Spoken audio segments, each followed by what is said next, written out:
There was a time he attempted to burn my hair when we were in high school, and shockingly, Mom sided with him, insisting he was just playing.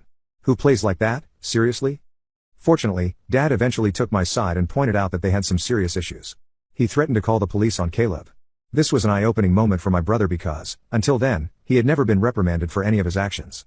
He was really taken aback, and my dad continued to tell him how enough was enough and that he needed to start respecting his older brother. Later, Dad came into my room and talked to me.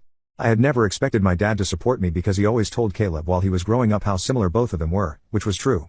Dad told me that he had patiently waited for years for Caleb to grow up, thinking maybe he was just being an immature kid, but he was slowly starting to realize that Caleb was becoming a big bully. When I heard my dad say this, I felt so validated that I almost broke down in tears.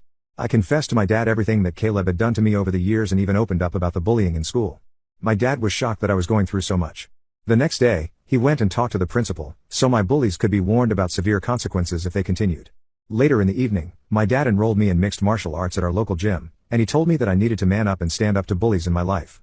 I will admit that a nerdy kid like me trying to learn to fight must have been laughable to watch. However, like everything in my life, I am very focused when I want to learn something. I carved out time for my studies so I could work out every day and go to the mixed martial arts classes. Not to brag, but it completely changed my life and my physique. One day, Caleb was at it again. He had stolen my pocket money, which we used to get if we helped our parents with doing chores. I had been saving my money for quite some time. Caleb had sneaked into my room and taken my money. I caught him when he was about to cycle off with his friends. I firmly told him to give me back my money since he knew stealing was wrong, but Caleb snickered and taunted that all I could do was run to Daddy for help. I don't know what came over me, but I gave Caleb a resounding punch to his face. He was stunned into silence as he fell backwards on the ground.